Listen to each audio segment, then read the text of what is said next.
Continuing on in the book of Genesis and the story of Joseph. Today we're going to read a little bit about how, as you knew earlier, he was having dreams.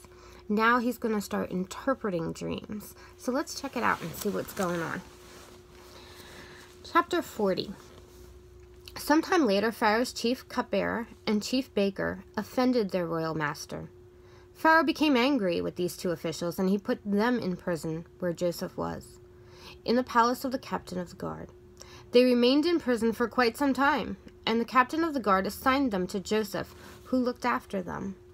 While they were in prison, Pharaoh's cupbearer and baker each had a dream one night, and each dream had its own meaning. When Joseph saw them the next morning, he noticed that they both looked upset. "Why do you look so worried today?" he asked them. And they replied, "We both had dreams last night, but no one can tell us what they mean." "Interpreting dreams is God's business," Joseph replied. "Go ahead and tell me your dreams."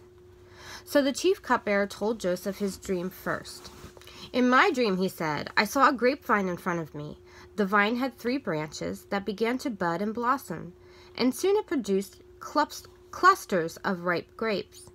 I was holding Pharaoh's wine cup in my hand, so I took a cluster of grapes and squeezed the juice into the cup. Then I placed the cup into Pharaoh's hand." "This is what the dream means," Joseph said. "The 3 branches represent 3 days. Within 3 days, Pharaoh will lift you up and restore you to your position as his chief cupbearer. And please remember me and do me a favor when things go well for you. Mention me to Pharaoh so he might let me out of this place. For I was kidnapped from my homeland, the land of the Hebrews, and now I'm here in prison, and I did nothing to deserve it." When the chief baker saw that Joseph had given the first dream such a positive interpretation, he said to Joseph, "I had a dream. In my dream, there were 3 baskets of white pastries stacked on my head. The top basket contained all kinds of pastries for Pharaoh, but the birds came and ate them from the basket on my head." "This is what the dream means," Joseph told him. "The 3 baskets also represent 3 days. 3 days from now, Pharaoh will lift you up and impale your body on a pole. Then birds will come and peck away at your flesh." Pharaoh's birthday came 3 days later, and he prepared a banquet for all his officials and staff. He summoned his chief cupbearer and chief baker to join the other officials. He then restored the chief cupbearer to his former position, so he could again hand Pharaoh his cup. But Pharaoh impaled the chief baker just as Joseph had predicted when he interpreted his dream. Pharaoh's chief cupbearer, however, forgot all about Joseph, never giving him another thought. Chapter 41. 2 full years later, Pharaoh dreamed that he was standing on the bank of the Nile River. In his dream, he saw 7 fat, healthy cows come up out of the river and begin grazing in the marsh grass. Then he saw 7 more cows come up behind them from the Nile, but these were scrawny and thin. These cows stood beside the fat cows on the riverbank. Then the scrawny, thin cows ate the 7 healthy fat cows. At this point in the dream, Pharaoh woke up. But he fell asleep again and had a second dream. This time he saw 7 heads of grain, plump and beautiful, growing on a single stalk. Then 7 more heads of grain appeared, but these were shriveled and withered by the east wind. These thin heads swallowed up the 7 plump, well-formed heads. Then Pharaoh woke up again and realized it was a dream. The next morning Pharaoh was very disturbed by the dream, so he called for all the magicians and wise men of Egypt. When Pharaoh told them his dream, not one of them could tell him what it meant. Finally, the king's chief cupbearer spoke up. "Today I have been reminded of my failure," he told Pharaoh. "Some time ago you were angry with the chief baker and me. You imprisoned us in the palace of the captain of the guard. One night the chief baker and I each had a dream, and each dream had its own meaning. There was a young Hebrew man with us in the prison who was a slave of the captain of the guard. We told him our dreams, and he told us what each of our dreams meant. And everything happened just as he had predicted. I was restored to my position as cupbearer, and the chief baker was executed and impaled on a pole. Pharaoh sent for Joseph at once, and he was quickly brought from the prison. After he shaved and changed his clothes, he went in and stood before Pharaoh.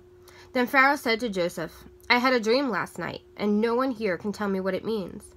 But I have heard that when you hear about a dream, you can interpret it. It is beyond my power to do this, Joseph replied. But God can tell you what it means and set you at ease. So Pharaoh told Joseph his dream. In my dream, he said, I was standing on the bank of the Nile River, and I saw 7 fat, healthy cows come up out of the river and begin grazing in the marsh grass. But then I saw 7 sick-looking cows, scrawny and thin, come up after them. I've never seen such sorry-looking animals in all the land of Egypt. These thin, scrawny cows ate the 7 fat cows. But afterward, you wouldn't have known it, for they were still as thin and scrawny as before. And then I woke up.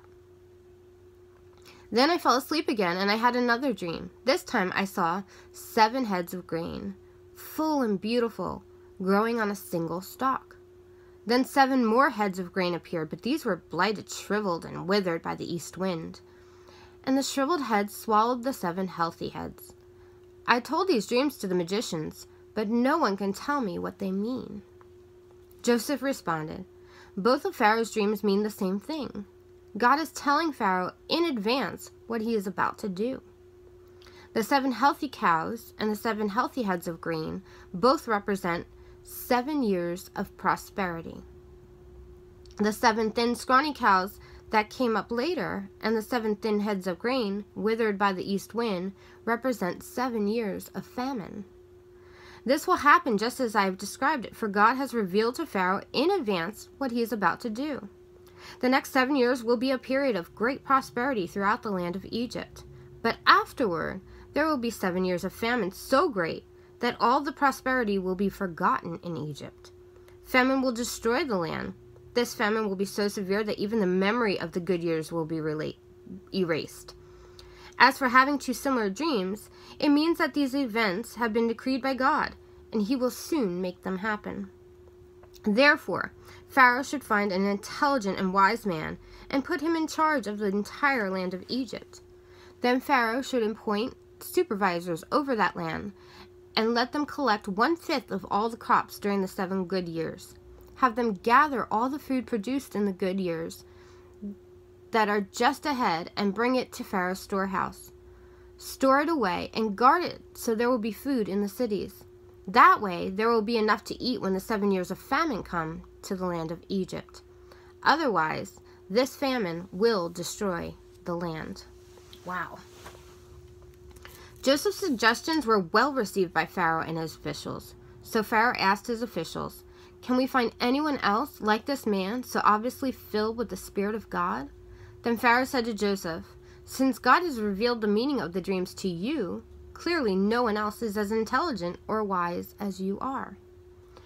You will be in charge of my court, and of all my people will take orders from you. Only I sitting on my throne will have a rank that is higher than yours. Wow. Pharaoh said to Joseph, I hereby put you in charge of the entire land of Egypt. Then Pharaoh removed his signet ring from his hand and placed it on Joseph's finger.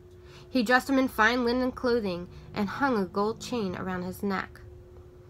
This is insane, guys, okay? So he just literally went from prison to cloaked and the second in command, like only and then higher than him is Pharaoh. That's amazing. Only God does stuff like that, all right? I'm just saying.